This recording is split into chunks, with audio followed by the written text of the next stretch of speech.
South India shopping mall the wedding మంత్ర సరికొత్త wedding collection south India shopping mall. Sir MP గారు పేడ వెరగడైంది అన్నారు. పేడ వెరగడే 1 year అయింది. మీరు అభివృద్ధి గురించి 1 year సెలబ్రేషన్ చేస్తే బాగుండేది, నిరసన చేయడం ఏంటి అనేది వైసీపీ నేతలు చేస్తున్న ఆరోపణ.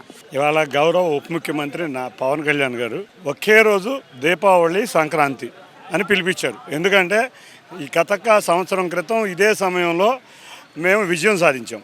ప్రజలందరూ కూడా పండగ వాతావరణంలో ఉన్నారు. ఈ పండగని 2 పండగలు వాళ్ళు కలిసి వచ్చే విధంగా ఆయన పిలిపించిన ఈ కార్యక్రమం. కాబట్టి ఇక్కడ ఉన్న కూటమి నాయకులు కార్యకర్తలే కాదు, ప్రజలందరూ కూడా ఈ పండగ వాతావరణం ప్రతిబింబించే విధంగా మేము పండగ వాతావరణం చేసుకుంటున్నాం. కొంతమంది విద్రోహులకి, కొంతమంది ద్రోహులకి ఇదేంటంటే ఏం తినమన్నారు వాళ్ళు? వెన్నుపోటు తినం. ఎందుకంటే వాళ్ళు వెన్నుపోటుదారులు కాబట్టి వాళ్ళకు వెన్నుపోటు. ఎందుకంటే తల్లి, చెల్లి, బాబాయ్ సొంత కుటుంబంలోనే కాకుండా వాళ్ళ దగ్గర ఉన్న ప్రతి ఒక్కడికి వెన్నుపోటు పొడిచారు. కాబట్టి వెన్నుపోటుకి వాళ్ళకి వెన్నుపోటు దినంగా కనపడుద్ది. మాలాంటి కూటమి ప్రభుత్వం మంచి విజయం సాధించిన మాలాంటి నాయకులకి, కార్యకర్తలకి, ప్రజలకి మాత్రం ఇది పండగ వాతావరణం. మీరు గత సమయంలో కూడా మీరు చూశారు, బాబాయిని హత్య చేస్తాడు, ఎవరి మీద దోస్తాడు, కోడికత్త అంటాడు, ఎవడి మీద తోస్తాడు. వెనుపోటు పొడిచాడు కదా ప్రజల్ని, ఎదుటోడి మీద తోయడం ఇతనికి అలవాటు. కాబట్టి ఆడు వెనుపోడే. ప్రజల దగ్గరికి వెళ్ళమంటున్నారు, ఏం చేస్తారో 1 year ప్రజల దగ్గరికి వెళ్తే కదా తెలిసేది. ఎవరు ఏదైతే అంటే మీరు చెప్తున్న ఏ స్లోగన్స్ ఉన్నాయో ఇవన్నీ నెగిటివ్ స్లోగన్స్ అన్నీ కూడా ప్రజలే తిరిగి చెప్తారనేది వైసీపీ నేతలు చేస్తున్నారు, ముఖ్యంగా అవినాష్.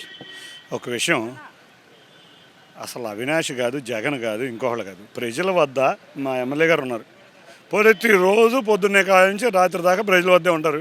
నేనుండా ప్రజల వద్దే ఉంటారు. అసలు ప్రతిపక్ష నేతగా ఉన్న జగన్ విజయవాడకు వరదలు వస్తే ఒక్కరోజు కనపడలా. ఈ వరదలకి భయపడిపోయి అవినాష్ అని కూడా ఏదో విదేశాల్లో దాక్కున్నట్టున్నాడు. ఏ రోజన్నా చూసారా? మేము ఇచ్చిన వాటర్ బాటిల్ ఈ జగన్ ఒక అరగంట వచ్చేసి మేము ఇచ్చిన వాటర్ బాటిల్ తీసుకుని ప్రజలు పోయించాడు. 1 కోటి రూపాయలు ఇస్తున్నాను అన్నాడు ప్రజలకి. ఆ విజయవాడ వరదలకి అవి ఎక్కడున్నాయి ఇప్పుడు దాకా తెలియదు. అవి ఎక్కడున్నాయి ముందు చెప్పు. అసలు ప్రజల వద్ద మేము అధికారంలో ఉన్నా, ప్రతిపక్షంలో ఉంటే ప్రజా సమస్యల మీద పోరాడతాం. ఇప్పుడు అధికారంలో ఉంటే ప్రజా సమస్యలు పరిష్కరించడంలో మేము ఉంటాం.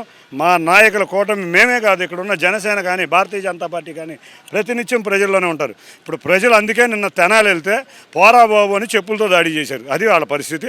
మమ్మల్ని ఆహ్వానించారు. మొన్న నువ్వు చెప్పిన పేరు ఏదో తిరువూరు వెళ్తే తిరువూరు కాదు కదా, ఏ కొండూరు దాటిన వాళ్ళ. ప్రజల దగ్గర ఆ మాత్రం చేత్కారాలు ఇంకా తగ్గట్లేదు. కాబట్టి వీళ్ళు ప్రజల దగ్గర నిలబడలేకపోతున్నారు. మేము ప్రతినిత్యం ప్రజల్లో ఉన్నాం. 1 year డిబేట్కి రమ్మంటున్నారండి. ఒకసారా ఎవరు అవినాష్ అంటున్నారు 1 year డిబేట్ చేద్దాం. అవినాష్కి మా కార్పొరేటర్ కాదు కదా, మా అవినాష్ అనేవాడు ఏ రోజు కార్పొరేటర్ కింద గెలవలేని వ్యక్తి. ఒక కార్పొరేటర్ కింద గెలిచి అప్పుడు వచ్చితే డిబేట్కి మేము పాల్గొంటాం. ఇది చెప్తోంది.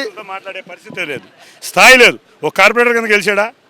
ఏ రోజు జీవితంలో కూడా కార్పొరేటర్ కూడా గెలవలేని స్థాయి లేని ఆకు రౌడీలకి మేము సమాధానం ఇవ్వాల్సిన పని లేదు. మేము ఏదన్నా ఉంటే ప్రజలకే సమాధానం చెప్పుకుంటాం. సో ఇది చాలా తీవ్ర స్థాయిలో మండిపడుతున్నారు ఎంపీ చిన్ని. మరోవైపు ఏదైతే పేడ వెరగడైందని ప్రజలు 1 year క్రితమే మ్యాండేటరీ ఇచ్చారు, అది 1 year అయిన సందర్భంగా ప్రజలు చేసుకుంటున్న ఇది సంతోషకరమైన కార్యక్రమం తప్ప నిరసన కార్యక్రమం కాదని ఎంపీ చిన్ని చెప్తున్నారు. కెమెరా పర్సన్ కృష్ణతో సాయి, సుమన్ టీవీ, విజయవాడ నుంచి.